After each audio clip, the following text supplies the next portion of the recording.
Bullis. I think I'm pronouncing that correctly. Correct me if I am wrong. You're right. It's perfect. All right, good to know.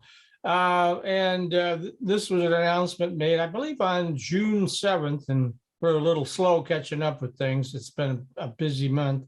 But FLO, a Canadian company, is going to be coming, has announced that it'll come to Auburn Hills, where it's going to be building a lot of EV chargers. Certainly that fits in with our first guest from the Sustainable Business Forum. Hopefully cut down on climate change, which we're experiencing here in Southeast Michigan big time. But let's talk a little about that. You're going to end up hiring a lot of folks, and I think by the end of this year is when you plan to go operational. Is that right, Cory? Yeah, we're planning to launch the plant Q4 of this year, and we'll be steadily growing in size and operation over the next several years. So kind of as we kick it off, we'll probably hire around 130 people initially, and then that's going to grow even more, both direct jobs and indirect jobs through the entire supply chain over the next 5 years. All right. Okay, so is this facility going to be located in a new building, or are you taking over existing space, or where is it going to be? We are taking over an existing space. It's in Auburn Hills specifically is where the facility will be. I can't recall what the building used to be used for, but yeah, we'll be taking over an old lease. And how big of a space is that? Do you know how many square feet per chance? I don't off the top of my head. Okay. Now I looked at your press release, and it was talking about 700 jobs, but I guess that's when everything's built out and you have all the other jobs that those jobs create, kind of thing, right? Yes, absolutely. So that's taking kind of an ecosystem approach to the economic impact of the plant. So, and we're looking at over kind of a 5-year time horizon, because it's going to take us time to scale. And so that's kind of a direct and an indirect job calculation is what we're creating and supporting with this plant. All right. So are the chargers you're going to be building, are they going to be the 220 volt home variety, or the 400 plus volt commercial ones, or a little bit of both? So actually it's going to be all the above. So FLO as a company, we do a full gamut of charging options. We do residential level 2 stations. We do public level 2 stations. We do workplace. We do DC fast chargers, 50 and 100 kilowatt. We're going to be going even higher than that.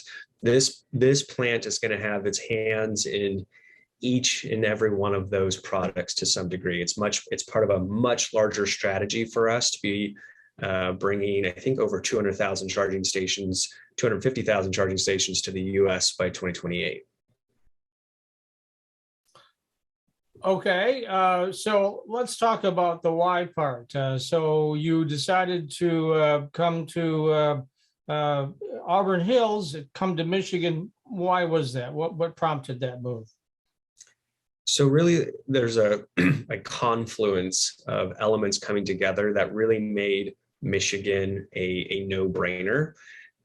Big picture, I would tell you, just opening a plant in the US in the first place we were able to accelerate the timeline for opening that due to a couple things. One, because of President Biden's Infrastructure Investment and Jobs Act, allocating so much funds to EV charging, but also the US's Buy America policy, the fact that things have to be made in America to a certain degree in order to qualify for incentives.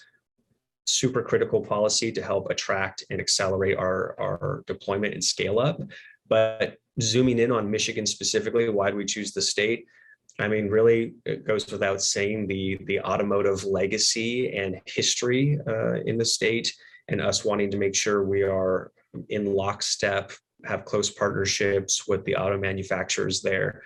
And finally, I would say Governor Whitmer. I mean, she was very critical to making sure that we came to the state. My CEO told me personally that their meeting about it was, quote, pivotal.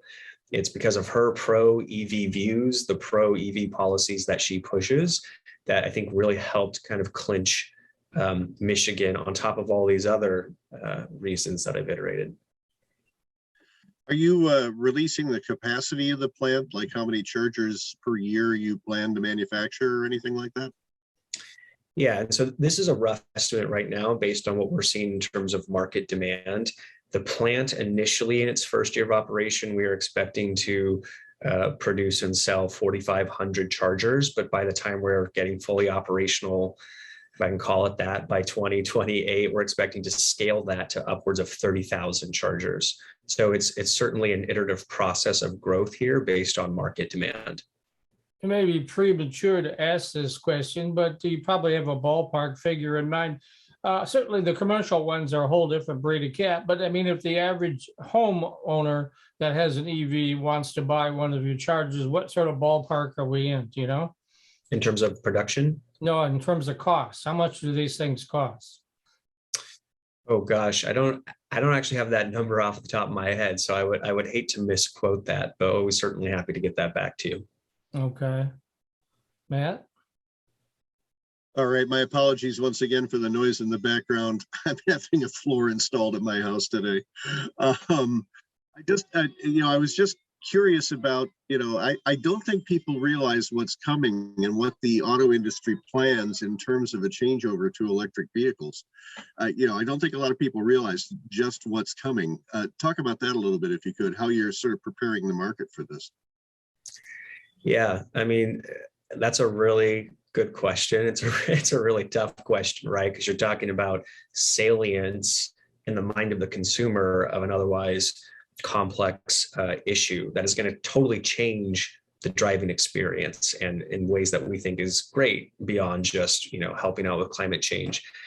It is an iterative process of getting educational materials and visibility in front of the consumer. So here's an example. We're doing a project in Southern California that is going to be deploying chargers at affordable housing developments at multifamily properties. Well, as part of this project, we have a whole education and outreach component where a community-based organization will do door knocking at these affordable housing developments to say, hey, we're going to be bringing some EV chargers to your property. Are you interested in EVs? Let me tell you about the benefits. Let me tell you about the incentives that are available, just as a way to start to get the word out and to help consumers know that this is an option for you. This is more of an option than you realize it is. And there's a lot of support out there. So that's one really, really small answer to your very big question, but thought that would be illustrative. All right. And certainly in this environment we have $5 gas, which no one's seen before here. I know there's a stampede to EVs, but unfortunately, the EVs are still kind of, as you say, gearing up. And so people are hard to get their hands on them. And then, of course, there's a lot of other things that go on with that, including the charger. I mean, you can't really have an EV if you don't have a place to charge it, right? But in this environment with $5 gas, and I don't suspect it's going to go down too much lower than that. Maybe we'll get around 4, maybe a little lower. But do you think this is going to precipitate a lot bigger movement faster to EVs? I think so, because you really have two concurrent forces, right? There's obviously the price of gas is obviously hurting consumers, unfortunately, directly in their wallets where it counts the most. And that's making them think twice about, do I really want to be dependent on such volatile pricing mechanisms? And there seems to be no end in sight for these gas prices to change right now. That's kind of one pillar of activity. And then the other pillar is everything that we are doing, companies like mine, others, automakers, governments are scaling the industry. We are scaling the market of EVs and the market of EV chargers, which is ultimately bringing down costs. So consumers are understandably still struggling with this product is really expensive and can I actually truly afford it? And that's going to be changing over time. It already has been changing in terms of costs coming down overall. So if gas prices continue to remain volatile and remain high while we're bringing down costs and improving technology with EVs and chargers, I think the shift is inevitable here for consumers. It just takes time. Well, automobiles themselves started out as sort of rich men's toys, and then became mass market. And I kind of think EVs, batteries, and chargers are on the same trajectory, maybe even faster. Yeah, think about laptops, think about cell phones, think about any technology that previously felt inaccessible and, for the quote elite. And that has changed over time, and technology's become democratized, and it's EVs, and charging is not different in that respect. So let's talk a little bit more about FLO. I know you're Canadian based. I believe you're based out of Quebec. Is that correct? Correct. Yes, Quebec City. All right. So tell us a little bit about your history. How did you get started? Why did you get into this business? Not you personally, but the company. Yeah, absolutely.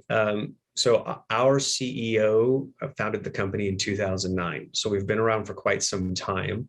And he was personally motivated by a desire to fight climate change. And this is something that has been embedded in our mission as a company from day one. And so it's been an iterative process of slowly but surely developing multiple product lines, establishing partnerships with automakers and utilities. And that was really kind of our initial recipe for success in Canada, was partnering with some of the biggest utilities out there and developing, chargers that they found to be reliable. And that's kind of the other piece that is a big part of our mantra, is having a reliable charger that works. I mean, these things have to survive Canadian winters, right? Probably very similar to Michigan winters. So we have to make sure that our products are high quality and very durable. And that has been kind of in our life's blood since day one. And it's something that we've become immensely known for over the last 12 or 13 years. And then really we have slowly been entering the US market, I would say like the last 3 years, but the announcement of this plant is, to us, the really big momentous moment for us as we scale in the US. There's a big push toward distributed generation, home solar, battery powered for homes, that kind of thing. Have you taken a look at that market along with the EVs, or are you strictly focused on EV chargers at this point? I think right now it's fair to say we are strictly focused on EV chargers, but I'm sure, as you guys know, this is a very, very dynamic, evolving market, and we've got business models and products coming in and out all the time. So we have teams of folks dedicated to maintaining a pulse on the market and just identifying what are the best opportunities for us strategically as a company. So just because it's not our business model right now doesn't mean it's not our business model forever. Okay, we're getting running out of time in this segment. Let's provide some information here, your website, anything else you want to share. So in case anybody in the community, in the EV community, wants to reach out to you, how do they do that? Well, if you want to learn more about just FLO generically as a company and the products that we have, you can just go to FLO.com, and it's spelled FLO, and that will give you good background. If you want to talk further, just more about policy and public affairs issues, I'm happy to chat with anyone. You can email me. My email is cbullis@flo.com. And we can go from there. So I just appreciate the time, you guys, and inviting me on for this segment.